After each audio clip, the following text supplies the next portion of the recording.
All right, welcome back to another Conversations with Cougars. I want to welcome you guys, whether you're watching us live or you're watching us on replay. And I want to say a big hello to one of the original Cougars, Shane Cobb. How are you doing, my friend? I'm doing wonderful. Everything's good. Well, I appreciate you making some time, and we're going to have a good little trip down memory lane tonight. And you've been real active, and I appreciate that on this brand new Northview Cougars football group. And it's been a lot of fun so far. And we're just getting started. We've got over 200 people who've joined in this past 5 weeks that we've been doing this. And as you know, it's open to coaches and cheerleaders and ball players, managers, trainers, people who have been part of the program the 41 years that it's been around.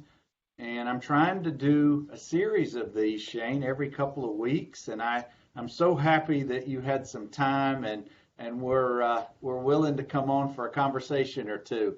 And we've got folks rolling in. I want to welcome them real quick before we start our talk. We got Cam, of course, is there. Norris Thomas, Reed Merritt, Charles Bronson. Some names I'm sure you recognize a few of those No fellas. Chuck. Oh, yeah. And thank you guys for jumping in.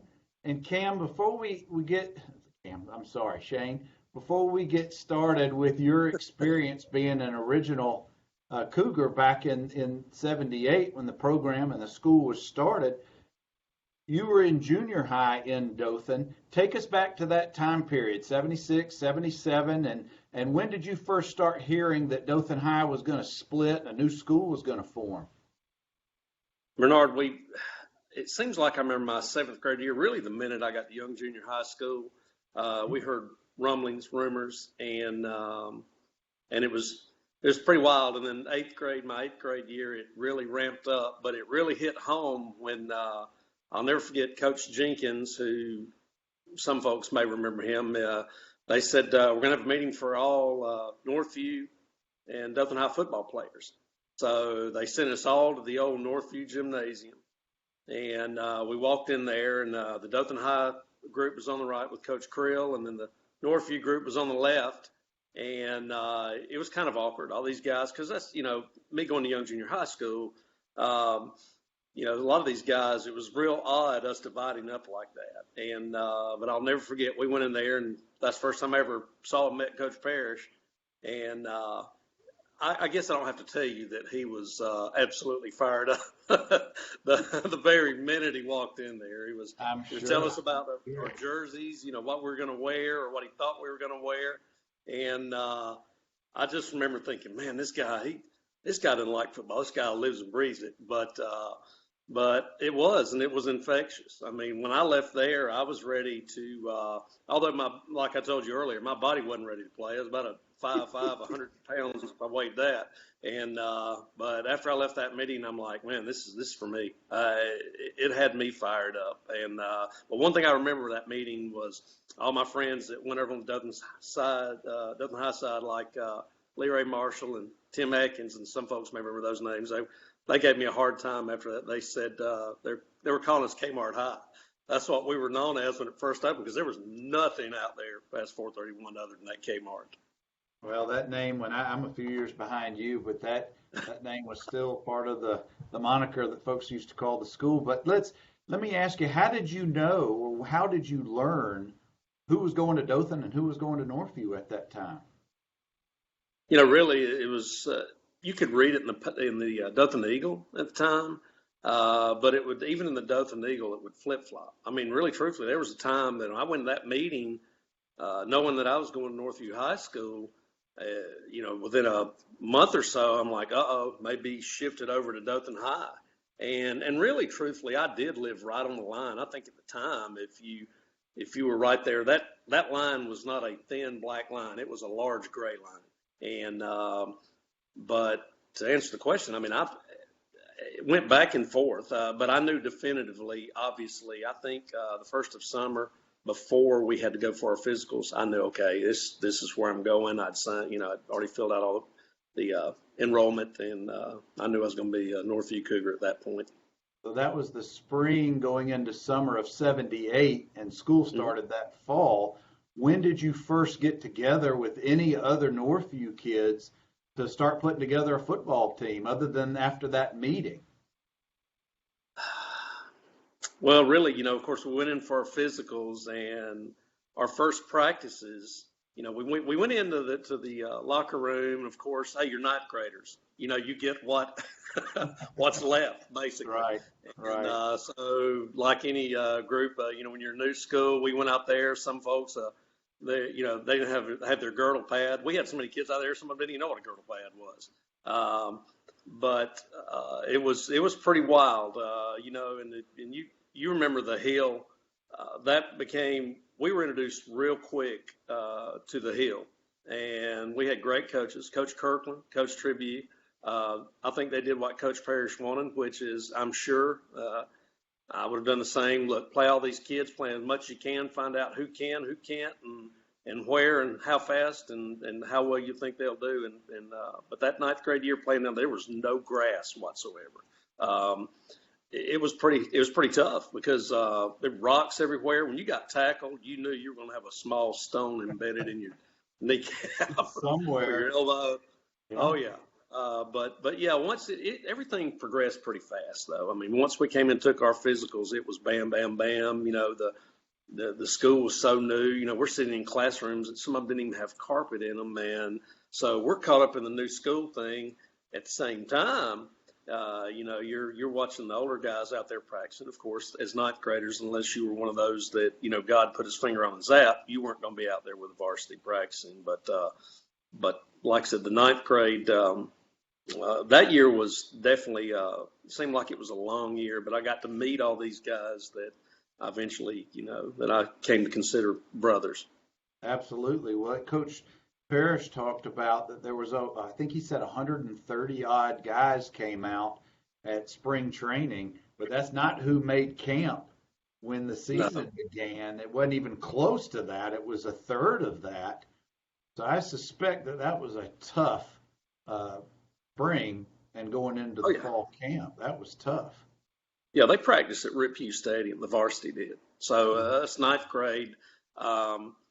We'd get every morning. We'd come back into school. You know how you do. You gather up before class. You gather up in the locker room, and hey, did you hear what happened over there yesterday? And we were all chit chatty about it in the mornings. Like, John Doe, broke his arm. This, that. But I heard that first practice over at Dothan High at Rip Hugh Stadium.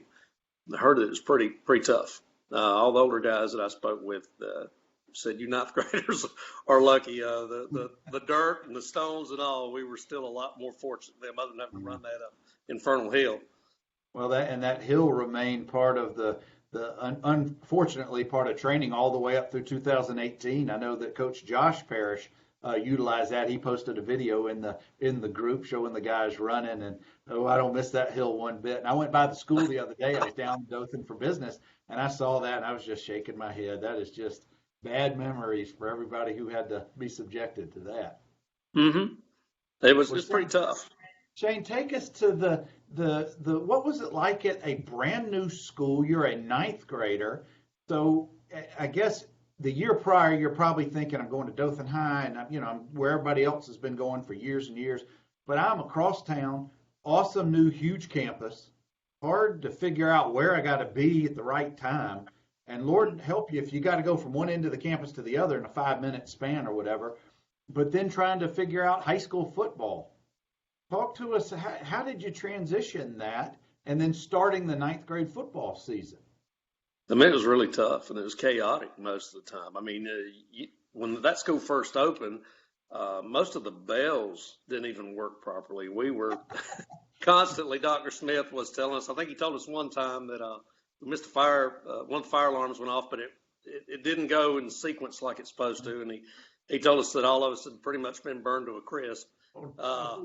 That man he was awesome. But yeah, it was really tough. And see, the fact that I came over from Young Junior High School made it even tougher because 80% of the kids, it seemed like at Northview, were kids that were at Girard. Some of the ones I knew that, when I was in 4th, 5th, 6th grade, but there were a lot of them I didn't. So yeah, you're sitting there, you're in high school now. The class work's a little harder, everything like always, picks up a little bit. And then you have the social thing that you're trying to work out in the day, and then afternoon, bam, it's working out in football. So really, truthfully, it was like a work day as an adult. I mean, really at that point in time, I mean, it was really it was something. Now, if you were 15-year-old kid. That's right. That's right. Well, let's get into the season a little bit. You're on the ninth grade team. You told me earlier you're about 110, 115 pounds, soaking wet defensive. Oh yeah. I bet you were as intimidating. That's giving me the benefit of the doubt. Yeah. Well, but there again, I didn't play at Young Junior because I can remember walking when I left Young Junior. It seemed like every player I had to, that I was looking way up to see these guys because they're all bigger than me. I said, well, I'm not going to play football now. I'm just too little. And so when I get to Northview, we start practicing. It hits you. It's like, wow, well, what do you want to do? And I'm like, well, I kind of like tackling people. So I said, I'll play defensive end. And in the first practice we had, matter of fact, we practiced up. The varsity had gotten finished, and we practiced up there. And a friend of mine, John Cobb, I remember that first play I did there, it was a pitch out to him, and he took off around right in, and I managed to shoestring him, grab him, and I'm like, wow, that's pretty neat. But I thought, I knew this is not going to be much to it. And then the first time I saw a couple of guys really lay into it, and we went on these one-on-ones, I went, holy moly, these guys are going to break my bones. And but that's when you first learn, what football really is. And but as far as the season itself, just bits and pieces.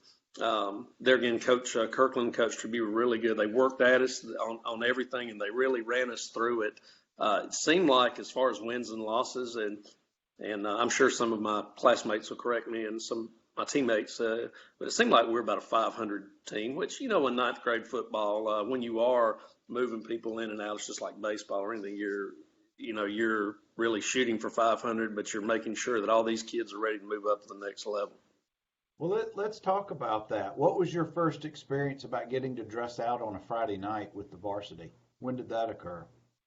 Well, after ninth grade, I thought, okay, I really want to do something different. I didn't know that I liked, defensive end, and I thought, you know what?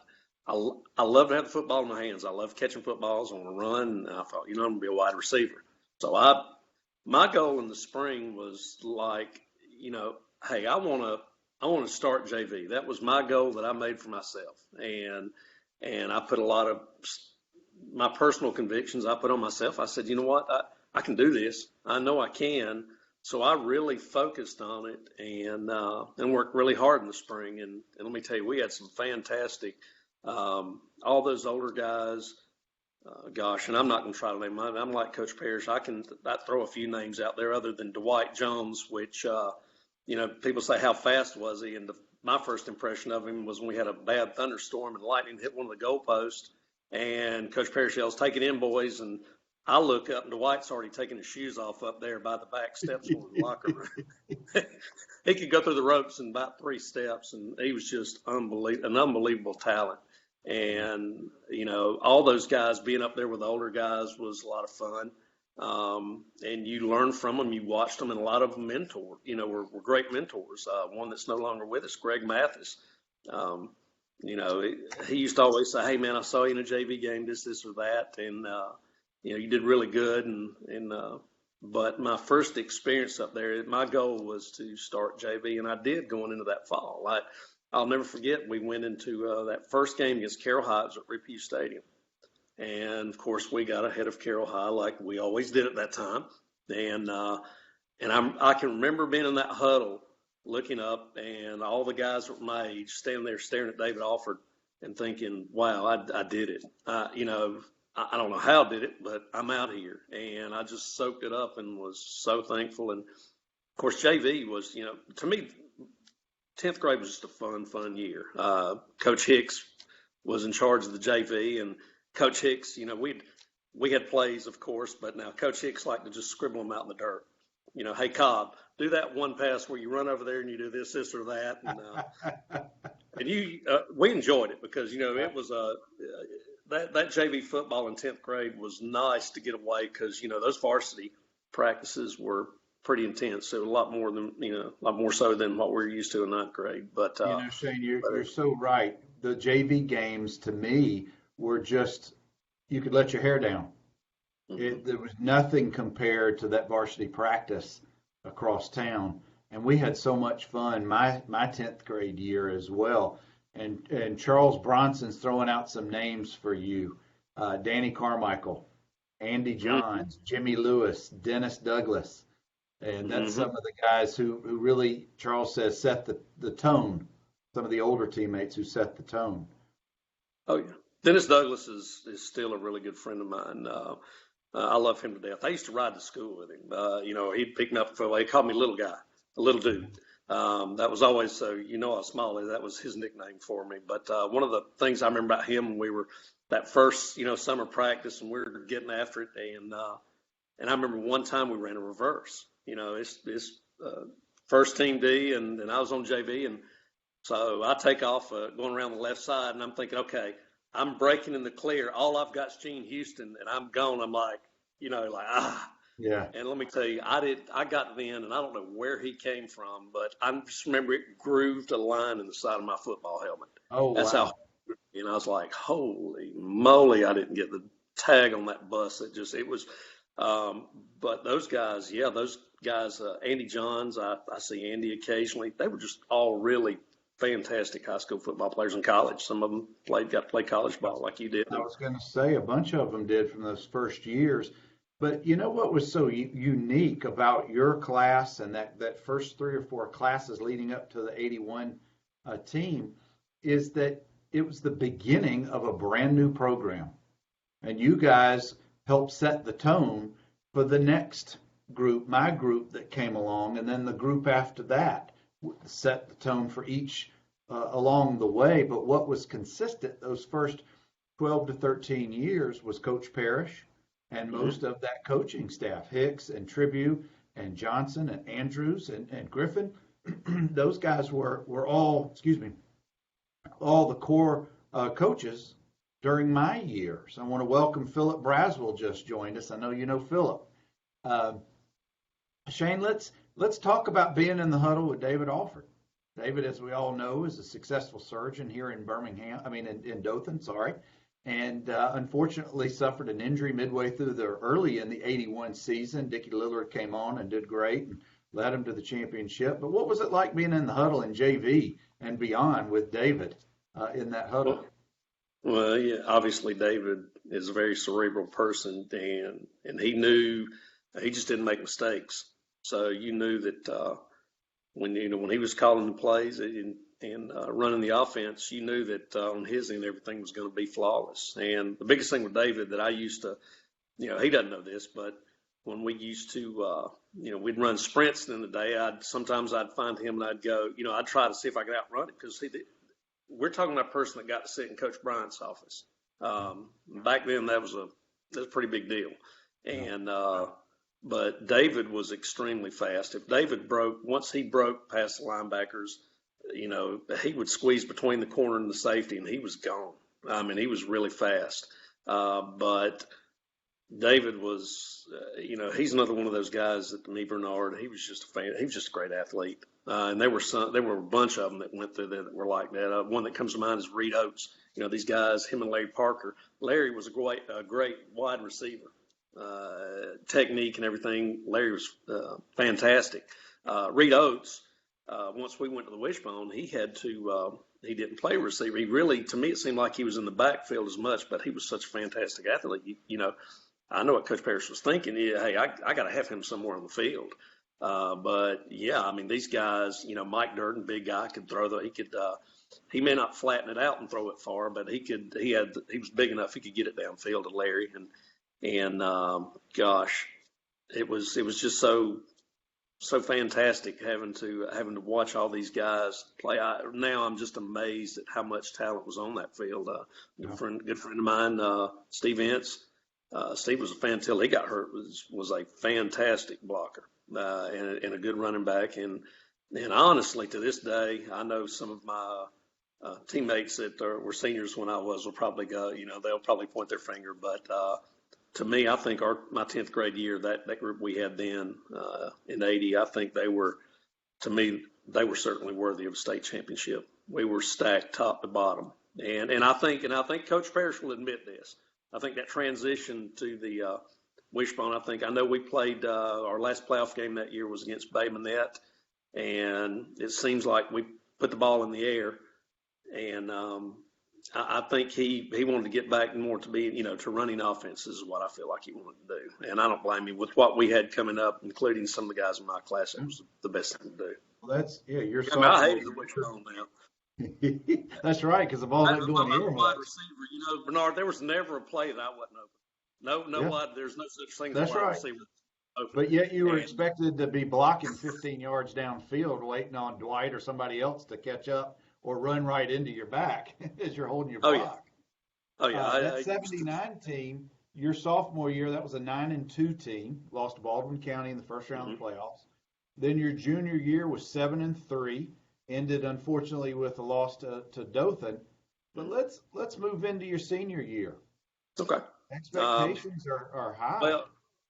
Well, yeah, and for me personally, and I'm just going to, if you're going to tell the truth, you need to tell the truth. I think my junior year, after all that fun and all that I accomplished my sophomore year, I got a sense of, hey, I just got to show up now. And I think Coach Parrish say that. There were times that I think that he probably thought he'd like to run me to any other program, run me to Headland, wherever. And I don't blame him. I probably would have too, because I did. I showed up my junior year and thought, hey, I'm here. I'm ready. And so going into my senior year, I didn't think we'd ever lose. This is your senior year, and going into that year, I put more effort into that spring. After my disastrous, what I call my disastrous junior year that I deserved, I placed all the blame on me. I decided going into my senior year, I am not going to watch my friends go out every Friday night and watch them play. And so I had a pretty good jamboree game against Central Phoenix City, thanks to this one safety that didn't, he was kamikaze. He come across the line of scrimmage, and it didn't take me long to figure out, hey, just hit him in the waist, and he's going to go airborne. But I really did. Going into that year, individually, I put a lot of effort into it. I just thought, hey, at some point it hits you, you go, wow, this is my last chance. And yeah. Well, Shane, you saw that. Plus, you probably saw how the talent had around you, your teammates, had developed, and probably getting a sense of momentum in that spring. And I'm going to pause for a second because Coach Randy Hicks has just joined us. Hey, Coach, thank you for stopping in. We're talking about the 81 season, getting into that spring and going into the fall. When you guys opened the season, you whipped Carroll, you beat Prattville in overtime, and then the only blemish on the record is at City Lanier, which seemed to be a thorn in Northview's side for most of the 41 years. Do you remember that game? It was a 28-24 loss in Montgomery. Does that game ring a bell with you at all? I should remember that more than anybody. It's probably one of the worst high school football games I know I personally ever played. I had to block down all night on this big linebacker that basically was just setting me aside. And Coach Parrish, right, he said, I think he said a few weeks ago when he was on, he said that I benched them all, and you better believe it, he did. So I don't think I played it down until the second quarter of that game, but and ended up at the very end of the game. We had a chance to seal it away, and I got thrown a pass. I thought I was so mad I thought I was gonna get thrown out. You lay out flat, you catch it, and I'm like, man, I caught that ball. And of course, those Georgia officials, no. But yeah, we did. David got hurt. And Dickie came on, and there were a few Saturdays that Dickie and I would go out there on Saturdays. And he's like, hey, we need to work together some. And we would go out there and run routes and throw. But Dickie came in and did a fantastic job. I mean, being thrown in like he was, you don't ever expect that. But he was a lot like David, too. I mean, Dickie was real methodical, and he thought everything. You could just tell he was the minute he walked out, it wasn't like we pulled him in and led by example. He came in, and you would have thought that he was a senior on that team at that point. Yeah, he was obviously prepared. I mean, I'm looking at after Lanier was the Crisp County game. That was a 35-20 win. Mm-hmm. Then the defense just said, I'm not giving up any more points, because the rest of the season, 0, 7, 13, 3, 6, 3, 14. I mean, they didn't give up anything, and the offense did enough to win each of those games. I mean, it was a total team effort, but that, as Coach Hicks said, that's the turning point in the season. And they all just steamrolled. Now, take us toward the end of the season, the regular season. You got Dothan High, November 6th, 1981. It's a 10-3 win. What a nail biter that was. Mm-hmm. You remember that game? You remember how crowded the stands were for that game? I do. Yeah, I remember. I remember joking with a friend of mine, Tim Atkins, who's quarterback at Dothan High. I asked him how sore he was after that game and if he had trouble standing up. And he was a really good football player too, by the way. I don't mean that light. He was a fantastic football player. I mean, at that point, that's when about halfway through the season, I realized, Shane, your role is, I always joke with my friends. I said, you know what I am? I'm a tackle squared. I'm spread way out, and at that point, we really did. If we threw the ball most of the time, which Larry at 6'4", all you had to do was throw it up somewhere close, and the basketball, having basketball experience, he'd just jump up and go get the ball. So, but we were perfect, and that's why I said I think that our coaches did a fantastic job. Running the wishbone is as bad as wide receivers didn't. I didn't like it, but there again, I was wide out. But it was the best suited offense for the personnel we had. You had guys like Philip Braswell, the great runners, blockers, and and I think we did. I think we found our identity about halfway through. I mean, and for me personally, there were times that I would be out there. If we went too tight, we went heavy sometimes. Shane became a cheerleader, and then we'd spread it out, and I'd be back in the game. So there would be times that you just have to wait your turn, but that was my role. And there were other guys. I'm not the only one that you would go in situationally and you learn, hey, you just go in and do your job. Don't worry about it. And I think we had that blue collar mentality on offense. We're really good on defense, but offense we just worked and worked and worked till we were very we're good at what we did. And that's hang on to the football and don't turn it over and be methodical in what we did. Well, that 81 team produced so many guys who went into play in college, and even Larry Roberts all the way into the pros. But talk about their leadership. Talk about that influence, the Brent Gilberts, Pye Whaley. You name some guys. Talk about their leadership and their influence on that team. I think as seniors, I think most of the time, as far as, Larry could get in the, we'd have our meetings sometimes. He'd be pretty vocal, but that was just Larry. That was his personality. But I think but as far as, people really talking back then, I don't think it was. I think it was more just these guys leading by example. Is, hey, you don't quit. You play your best. Or like our DBs, were they cocky? Yeah, we'd been practicing that. You'd go, man, I'd like to wipe that smile off their faces. But they usually got the better of us. I mean, they were really good. But as far as one person and that vocal leader, I don't remember us really having that. I just remember by everyone's play, we pushed each other to be better. Our coaches pushed us to be better. And so to me, that's how that unfolded. As far as I just think that it was the seniors just being leaders, practicing like we should and working hard like we should and telling other guys this is what we do. And sometimes that's the very best way to lead, is to just show. Let's take it into the playoffs. You play Foley in that first round. That's a 17-14 squeaker. Well, I think that was Murphy. I'm sorry. I remember that game. That's one of the games. We spread it out a little bit, and they had a linebacker that had to crack all night, at number 50. And I think this guy could tie his shoes without bending over. And he had these pads on his arm. And to this day, I think he had something underneath them. But he beat on my helmet till I don't think I've ever had a headache from playing football. But that game, that guy just absolutely swung those clubs and just would beat you to death. But he couldn't have been 5'7", 5'8", but he was just just like a fire plug. But yeah, we saw Pat Washington, who ended up playing at Auburn, and they were driving. They were on the way to beating us, and at the last second, like our defensive backs always would do, somebody would step up and make a play, and Tim Whaley stepped in front of a pass with about a half a minute to go and sealed it away. But they were really good. I think of all the teams we played, that to me, maybe Foley was not of the four. I don't think they were the best team. They certainly weren't that night at Review Stadium. But Murphy was pretty darn good.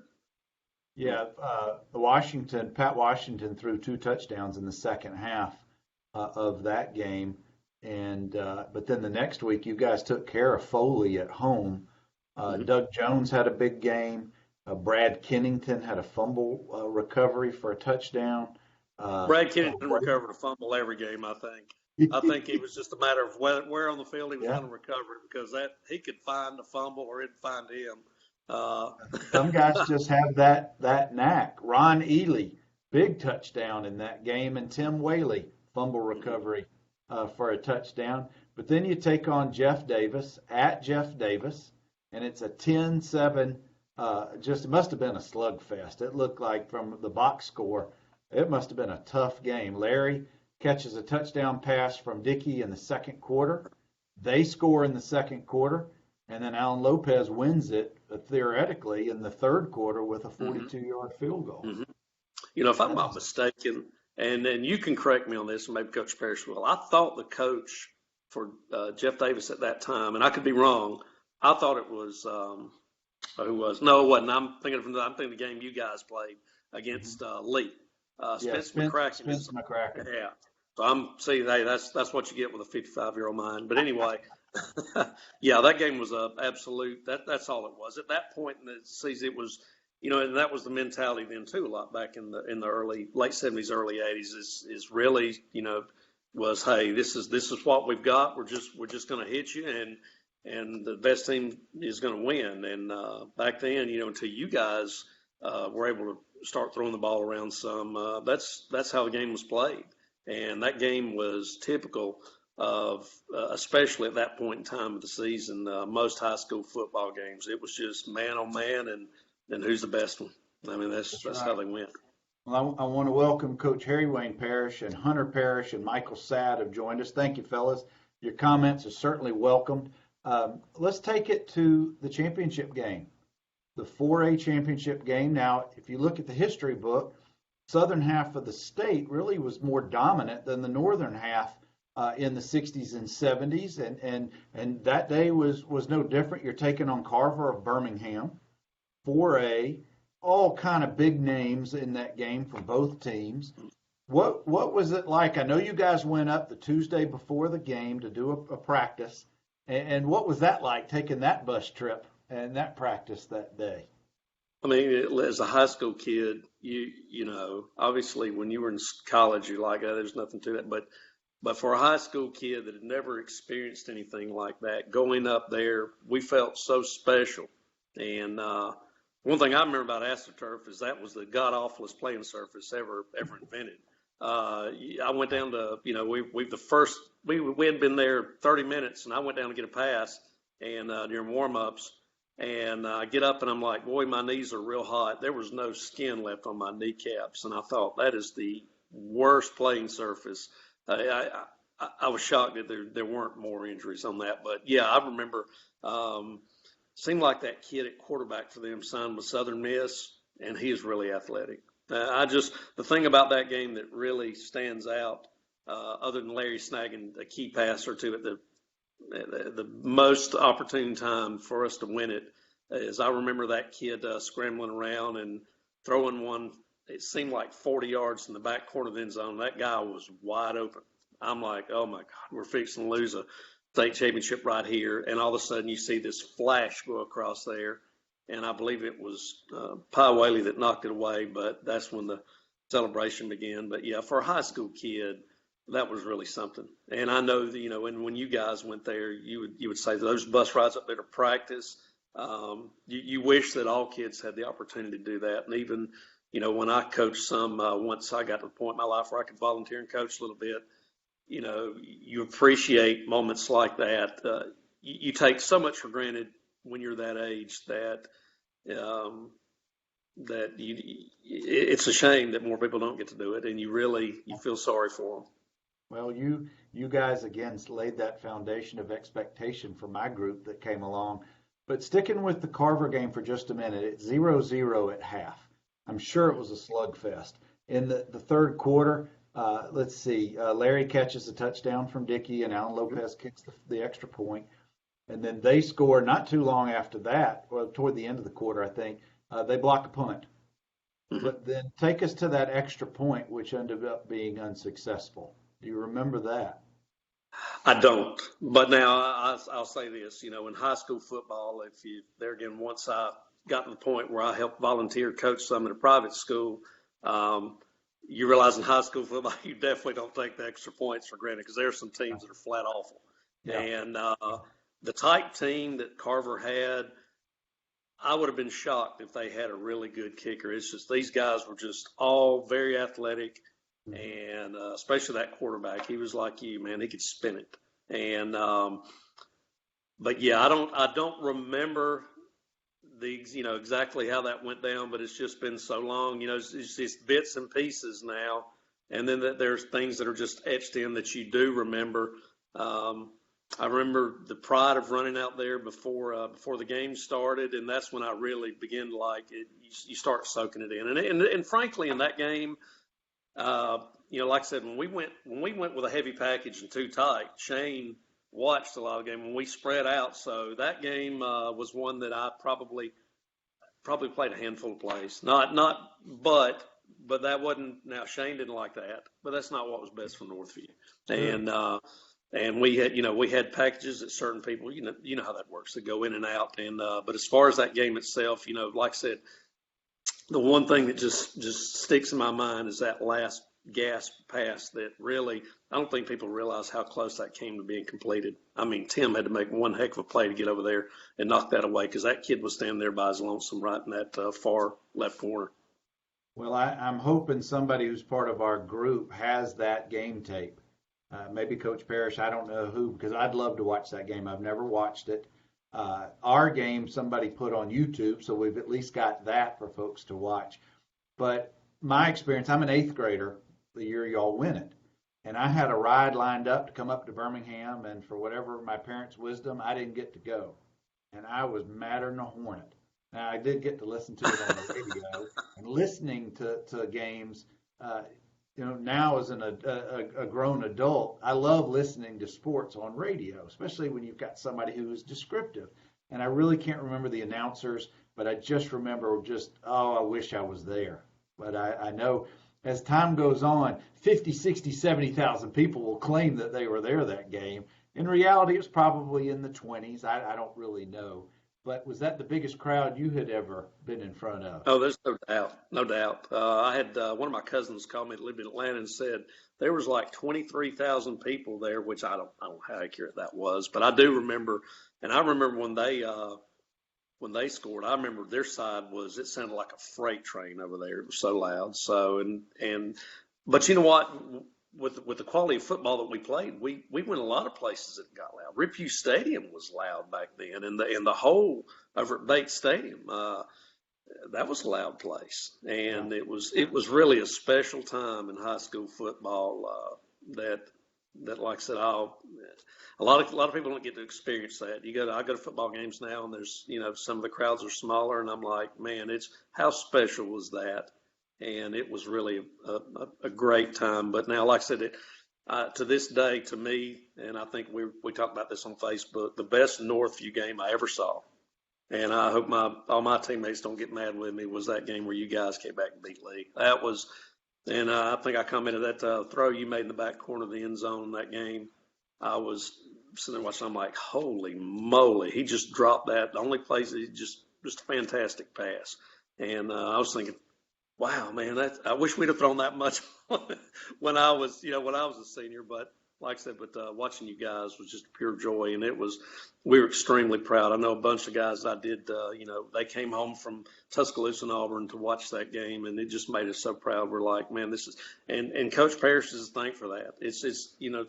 You said earlier, even more than the guys said, Coach Parrish set the tone for that program. This is what we do. This is how we do it.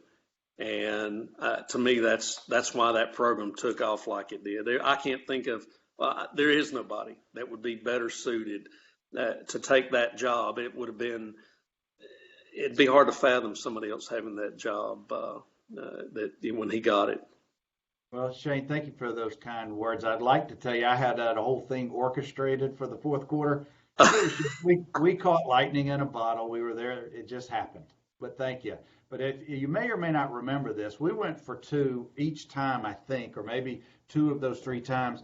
And I was so brilliant, I threw an interception on one of those 2-point attempts. And you may or may not remember this, but it's on tape, and I'll put it up there at some point. At that time, you couldn't return a fumble or an interception on a conversion attempt. But that didn't stop. I think it was Quentin Riggins, who ended up at Auburn, ran the length of the field. Well, here comes David Hogan, who had already caught 3 touchdown passes in that quarter, chases him the whole length of the field and tackles him on about the 1-yard line. The whole play didn't mean anything. Riggins had run right by me. All I had to do was push him out of bounds or just get in his way. But I get so tickled thinking and when I see that play. But we've got some more folks. I want to welcome Mrs. Sharon Parrish has joined us. Coach Hicks believes that remembers that Tommy Wells was one of the announcers. Charles Bronson said that he thinks Leon Morris got a finger on that missed field goal. So I don't know if that rings a bell with you or refreshes you a little bit.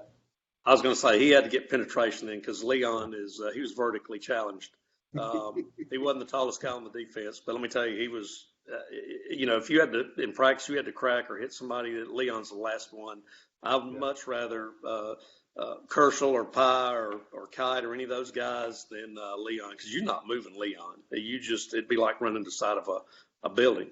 I think when you guys beat Lee, that's the team I think that Spence McCracken coached, and that's what I was told. And thanks to you guys, when my sons came along, I think they're the ones that bore the brunt of his anger because I think he had a Northview thing after that. He really, when he was at Opelika, he really liked to lay it on us, and he wouldn't back off at all.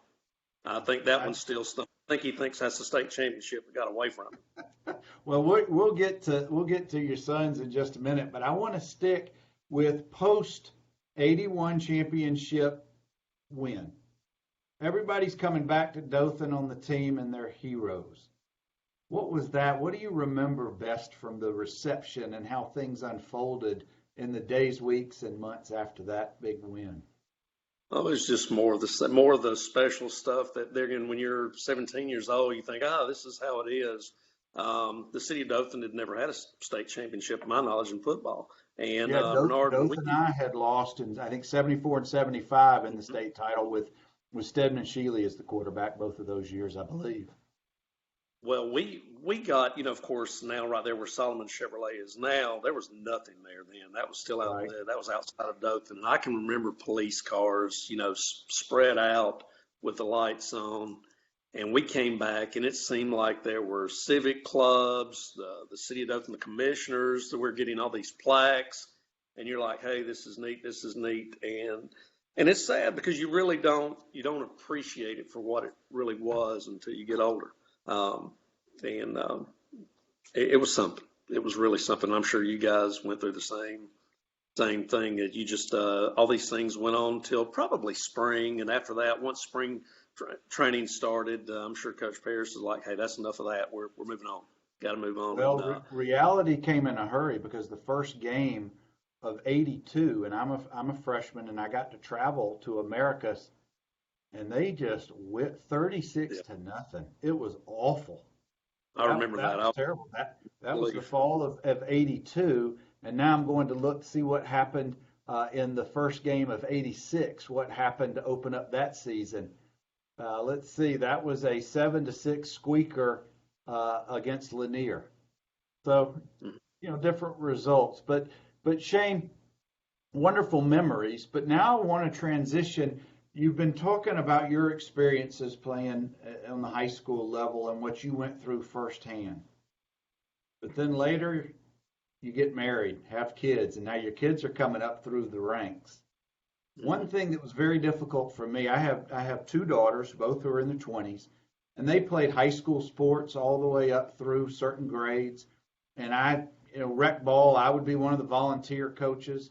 And I learned pretty quickly the hard way, as probably a lot of dads do, a lot of parents, not just dads. I can't be both coach and dad. It creates that, the kids don't want to hear it. Finally, I turned it over to the folks who actually knew what they were doing and just tried to be the dad. Talk to us about that transition, because I know you had both of your sons came through, and talk to us a little bit about that experience. Yeah, I learned a while back when I started coaching my kids. A good friend of mine, that Scott Baldwin, who went and played at Troy State University, pitcher there, he told me, he said, Shane, you can coach any kid on this team except one, and that's your own son. And yeah, you're right. It's tough. And I really, as a rule, don't like to coach my own kids. I'm very uncomfortable with it. But yeah, it was really special. When Josh, he's 33 now. When he got back, he played football for, I think, through his 10th grade year. And, he was really doing well in baseball. But the problem is in baseball, he was going into the season injured. So, he said, Dad, I think I'm going to hang up the football cleats. And I said, well, son, this is your decision. And I think it was the right decision because he's able to finish out his junior and senior year. And his senior year he went through. And I was a proud dad. I watched him go through. And he didn't, every time he pitched, didn't lose a game until the playoffs. Left several other games with leads, large leads that we had a bunch of young guys behind him, couldn't hold the leads, but he finished undefeated and had a fantastic senior year. Had a big write-up about him in the Dothan Eagle, and Coach Pointivant said how proud he was of him. And then, of course, Cam came along, and Cam's my happy-go-lucky kid, whatever, man. And coaching him was a little different. He's the type of kid that he liked to. I know when we were Little League ball, I did coach him some there, but he'd always, every week, he had this thing where he'd check. He'd want to know who was leading the city in home runs, and he'd be mad if he wasn't leading the city. But when he got to Northview, when both of them got back over to Northview, going through looking at those old trophy cases, and being there with them, with Cam, the fact that his senior year, he said, Dad, I want to wear your old jersey, and I said, okay. What a tribute. What a tribute. Yeah, it was, so when I'm sitting there, Coach Harris said, I want you to keep the stats. He said, well, I just want you to be down on the field and hang out anyway. Chip Harris was a great coach, and I love him to death. And it was really nice. You're sitting there and you're on the sidelines and, watching your son run out there and play with your number on there. Not a lot of people get to do that either. So, yeah, that was very special. And but the thing is that I always knew as a dad, my job was to be a dad and not be a second coach. And I felt like it was not my responsibility to tell the coach, hey, this is what my kid can do, can't do, how he should play. And one thing that I'm sure both my sons would tell you is when it came to that, I left them alone. I did coach them. I pushed both of them to and Josh on the weekends would go out and pitch. I can remember Cam, since he was 12, I knew from my shortcomings, I'm like, hey, if you don't work out, you're not going to get there.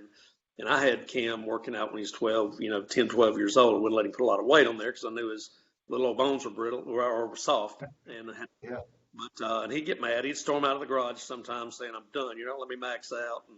But to this day, he would tell you, hey, the reason I got a chance to play after high school and the reason that I did play in high school and had as much fun as I did is the fact that I made him get stronger. And like I said, and it's the same thing with Josh. Josh was, your kids are all different. Josh was quiet, but Josh would put in the work and he studied the game. I think Josh was a more, your kids out there getting all different. He's more of a cerebral player. So, but one thing that it was really nice to sit at that baseball field there and go to the Northview games and for your sons to play there again. I've lived a dream life when it comes to Northview and Northview athletics, having sons go through there. And Bernard, I mean, I meant what I said. I wouldn't take anything if I had not gone through the ups and downs, and certainly I promise you I had as many downs as I had ups through that program with those brothers of mine, all these guys that I played with, and I don't mean that loose. They really were like brothers. It was a large factor in what I am today as far as pushing myself to be better at everything I do. And I meant what I said. I wouldn't take anything for that experience of being out there. I would do it all over again. Although I told my wife, I said, I'd give anything just to have, I said, heck with a football game. I'd like one more practice. And she said, you don't want to be out there. She said, those teenagers would break your bones. I said, yes, sweetie. Thank you. I love you too. Oh yeah, my wife keeps me. She's the one that keeps me in line. But I think anybody. I think all of us would. I'd give. I don't care about a game. I'd like one more practice, especially to get those defensive backs we had. I'd like to get one cheap shot on just one of them, just to make sure, just to keep them in line, because they were so good. One time I remember blocking Tim Whaley in one of the inter squad games. It was the last one, and I got lucky. I stepped on his foot and flattened him out. Now the rest of the time, he probably dominate.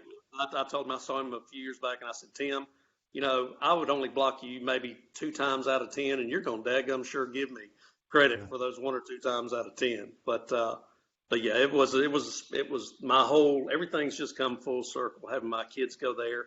I just, like everybody, I'm sad that Northview's not there anymore, but these memories that we all have, they can't take those away. No, and you guys, your family is one of the probably the unique few sets of multi-generation players who came through the program, and that's such a cool tribute to you guys. But what I'm hearing from you, Shane, is those lessons, those life lessons on and off the field with the leadership of the coaches and the leadership of those players, sounds like it set the tone that you later then supplied to Josh and to Cam all those years later. And Coach Chip Harris, did both boys play for Chip Harris? Josh, my oldest one, played his last football year, played for Mike DeBose, and then Cam played for Chip Harris. Okay, so there was a little bit of a spread between the boys there. That's right. But those lessons from the late 70s, early 80s easily translated into the 2000s, or whatever you call that decade, the first decade of the new century. But those are some awesome memories and awesome lessons. And we're getting close to the end of our conversation, and I've so enjoyed it. It goes by so fast. Well, you did one thing. You know what you did? You put me on after Coach Parrish and Josh. That's kind of like a team playing 2 SEC teams back to back to start the season. Then you play McNeese State. So I had a lot to. You really put the pressure on me, and I know I get long in the tooth sometimes, but like all of us, I love Northview. I love the time there and the time of my kids there, and I'll always cherish it. Well, and before we conclude here, Shane, I want you to think deep. I want you to share a funny story, a poignant moment, just something that really has resonated with you. It could be on the field or off the field. You shared so many great stories about teammates, brothers, and memories, but I know there's got to be a story you have told your sons probably 50 times. They don't want to hear it anymore. Or there's a great one that whenever you get around all your teammates, it comes up. Everybody's got one. So I'm putting you on the spot to see if you can share one. Oh my gosh, probably the Northview one was the Dwight Jones being up there the minute the Lightning hit the goalpost. I remember turning around, and I mean, Bernard, he was up at the steps. I mean, this guy was as fast as the Lightning that hit the goalpost. With my sons, probably one of the funny times that stands out was Cam was playing against I think it was Robert E. Lee. And I told him, I said, son, when you kick the ball and you run downfield, you better have your head on a swivel. And I think it went in one ear and out the other. And this kid that was probably 6'2" or 6'3", about 235, 40 pounds, lit him up. And I could tell by the way he's walking. I told my wife, I said, Marsha, I said, he got his bell rung. I said, he doesn't even know where he is. And, but, Matt, the funny Northview, when I see you, we will have to go over stuff. There are a lot of really funny Northview stories that, especially Coach Parrish telling one of the guys in the huddle during practice to fake a dive, and he meant to do that on a play that we were going to run on JV. The guy steps out of the huddle and he jumps high as he can and hits his stomach and knocks all the wind. and Coach Hicks was always real quick to call you a potato head or this or that. And I remember some of the stuff he'd say. Like I said, it was just there are a lot of funny things, but the biggest thing that I take with me is how, even though how hard it was, you still loved it and you had to. And then one thing to our coaches that sticks with me is those guys were so good, every one of them, that if in my case, if you were grade D or C or whatever you were, they were gonna, when you left there, you were gonna be a better player. And whatever level you were gonna pick it up, and they were gonna make you reach your potential. And like I said, I beat a dead horse with it. It was just a fantastic experience. Well, Shane, thank you for sharing all those memories. Just some awesome times. And I know that you hold most, if not all of them, very dear. And that certainly has come across this afternoon or this evening in our talk. So thank you for your time and sharing all that with us. Listen, I want to thank you too. This is what you're doing means a lot to a whole lot of people. And it's really hard. I know it's like sitting on a committee when you get handed something. And I just want you to know, if you ever need, if there's anything I can do or that I'll be more than happy to help. And there again, I know all of us really appreciate what you've done. This is really special. Well, thank you. It's been a labor of love, and we're just getting started. We're just 5 weeks into this. I'm so impressed. All the different age groups are starting to put in their photos or their memories, because it doesn't matter if you played in the 70s, 80s, or 90s, or whenever you played. A lot of these same people, a lot of these same themes just keep showing up, and that's what makes it so fun to go over. But guys, that's going to do us for another Conversations with Cougars. Shane, Cobb, thank you so much. It's so much fun for me. And guys, we'll come back either next week or the following week. I'll have some more folks who are part of the program, and y'all have a good evening. Take care. We got it?